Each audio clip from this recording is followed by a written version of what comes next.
Salut les hobbyistes, c'est Sly au montage et Vince à la pindouille pour Dungeon of Perdition Miniature Painting. Nouvelle vidéo sur le soclage. On va se faire un socle de lave en fusion. Juste la peinture, je vais vous montrer comment j'ai peint ce type de socle. Déjà dans un premier temps, il va falloir faire votre socle. Et je vous conseille de faire un socle post-apocalyptique comme celui-ci. Donc vous allez trouver le tuto juste ici. Donc pour commencer, sauf que sur ce tuto, vous allez tout simplement l'appliquer, mais laisser un endroit, une rigole, où vous allez pouvoir ensuite peindre votre lave. Moi j'ai déjà un socle tout prêt, vous voyez, comme celui-ci. Donc j'ai tout simplement appliqué le tuto que je vous ai mis ici. Et ensuite, j'ai dégagé cette partie-là pour venir peindre de la lave en fusion. On se fait ça juste après le générique.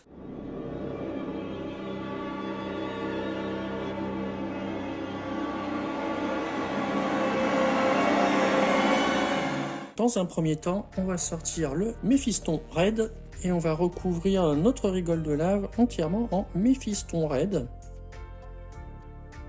On essaye d'épargner les cailloux qui sont autour. On peint juste la surface lisse qu'on a laissée au milieu de notre socle. Suivant la dissolution de votre peinture, vous passerez 2-3 couches. On va attendre que cette première couche sèche un petit peu avant d'en appliquer une deuxième. Une fois que votre première couche de Méphiston Red est quasiment sèche, on va en appliquer donc une deuxième et on va essayer de tout simplement ne pas peindre le bord. On va laisser la première couche de Méphiston Red ici, qui restera la plus sombre.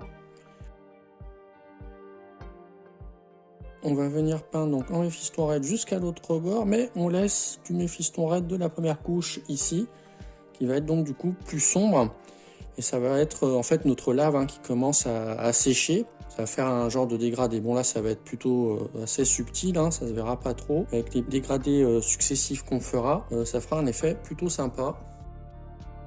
C'est-à-dire que la lave la plus froide sera rouge foncé, on va arriver au noir sur les rochers, et puis plus on se rapprochera du centre de notre rigole de lave, plus on ira vers le orange, le jaune et pour les parties les plus chaudes, les plus en fusion, presque vers le blanc, donc au milieu de notre magma.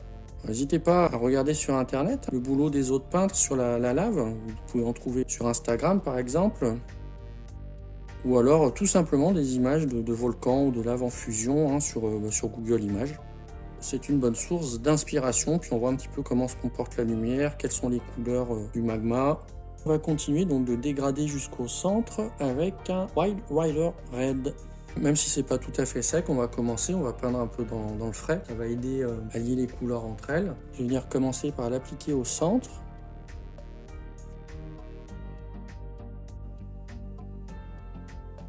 Toujours pareil, je vais essayer de laisser ma première couche de Méphiston Red et ma deuxième couche visible ici. En fait, je réduis la zone de travail. On va laisser sécher un petit peu. Voilà où on en est après 3 couches de Wild Rider Red. Bon, j'espère que ça se voit à la caméra parce que c'est assez subtil. Les 3 couches de Wild Rider Red toujours en réduisant tout doucement la surface vers le centre des deux côtés. Mais maintenant on va prendre un Fire Dragon Bright et on va continuer notre travail d'éclaircissement jusqu'au centre de notre rigole de lave. Donc là je réduis encore la surface. On voit quelque chose qui commence à apparaître, on commence à deviner le but de la manœuvre. On va laisser sécher doucement, ça va se fondre un peu mieux sur les côtés entre le Wild Rider Red et le Fire Dragon Bright en séchant. Et puis on va venir ensuite encore réduire la surface.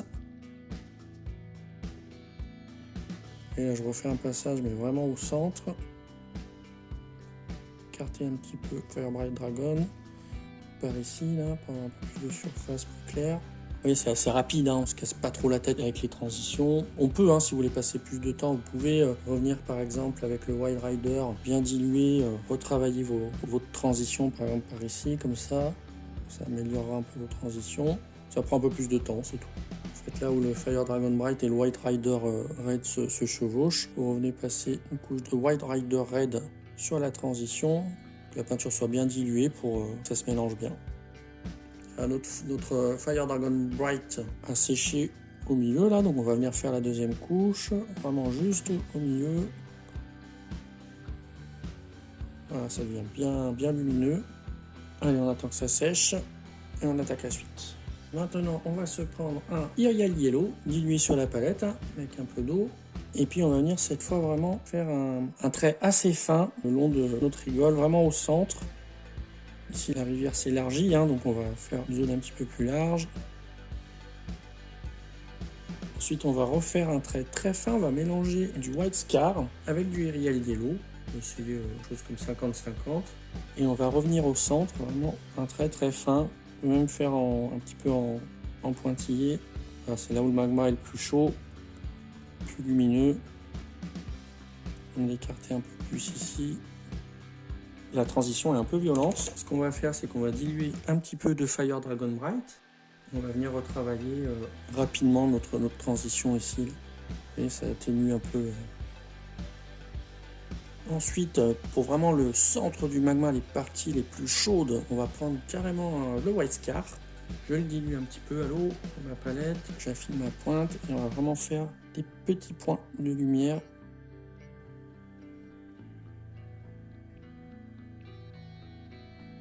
Un petit peu plus large ici.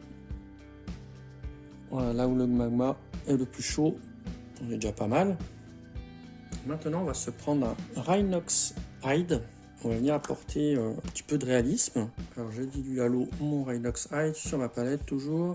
Et avec ça, on va peindre les petits bouts de roche qui sont en train de couler dans la lave. Ils ne sont pas encore totalement fondus. Par exemple, vous voyez là, il y a des petits morceaux de pierre, hein, des petits rochers. On va rapporter un peu de marron dessus, comme ça.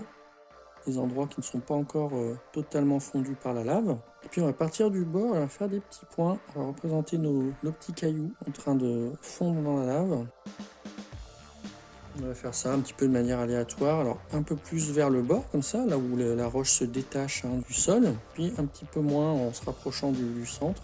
La roche aura totalement fondu à cause de la chaleur, on en trouvera moins au centre. Alors maintenant que notre socle en lui-même est terminé, la peinture c'est fini pour la lave, on va s'amuser quand même à créer ce qu'on appelle un OSL, donc en anglais c'est Object Source Lighting. En fait on va s'amuser à projeter la lumière sur les rebords de notre roche qui est juste à côté de la lave, pour donner un peu plus de réalisme et faire un petit effet waouh. On va donc peindre du rouge sur ces rebords. Il ne faut pas peindre une couleur trop lumineuse. Si on vient peindre en jaune ici ou en blanc, on ne saura plus d'où vient la lumière, si la lumière est projetée par la lave ou si la lumière est projetée par notre terre. Donc ce qu'il faudra faire, c'est utiliser une couleur intermédiaire. Donc on va prendre le Wild Rider Red, bien dilué. Déjà on va imaginer quelles sont les parties impactées par la lumière. Là, par exemple, on peut très bien imaginer que ce pavé, le crâne et les petits cailloux là sur les côtés reçoivent de la lumière. Donc on va les peindre. On va passer une première couche de Wild Rider Red bien dilué dessus pour faire cet effet de lumière. Sur le crâne, les petits cailloux aux alentours. Là pareil, on va avoir le pavé là, qui reçoit la lumière. Les petits cailloux, juste au bord du ruisseau de lave. Le caillou d'en haut, on va imaginer la partie basse par exemple, ici. On va faire pareil de l'autre côté, toujours avec mon Wild Rider Red, assez dilué. Vraiment on se concentre sur le rebord ici, on n'a aucune raison de mettre de la lumière là par exemple. La projection de lumière se fait comme ça, part du centre et va sur les côtés, donc là c'est pas la peine, vous allez gâcher votre effet. Là on voit que ça a commencé à sécher, on va refaire une petite couche.